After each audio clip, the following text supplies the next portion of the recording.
Doctor Yunus একা নন, সংকট সমাধানে চায় সম্মিলিত উদ্যোগ। মন্তব্য নুরুল কবিরের। সততা দেশপ্রেম যথেষ্ট নয়, বিশ্বশক্তির লড়াইয়ের ময়দানে একা কোনো সমস্যার সমাধান করা সম্ভব নয়। নুরুল কবিরের মন্তব্য নিয়ে উঠেছে নতুন বিতর্ক।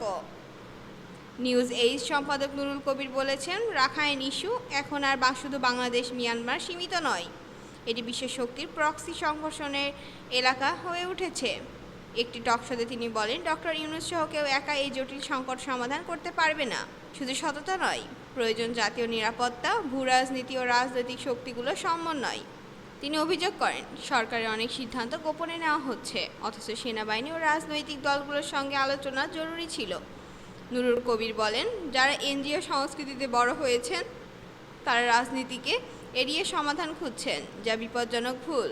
এই একপাক্ষিক দৃষ্টিভঙ্গি থাকে না বেরোলেই দেশের জন্য অস্থিরতা আরও বাড়বে। জনবিচ্ছিন্ন নেতৃত্ব দিয়ে কি দেশ জাতীয় সংকট মোকাবেলা সম্ভব? আপনার ভাবনা আমাদের সঙ্গে শেয়ার করুন। ধন্যবাদ।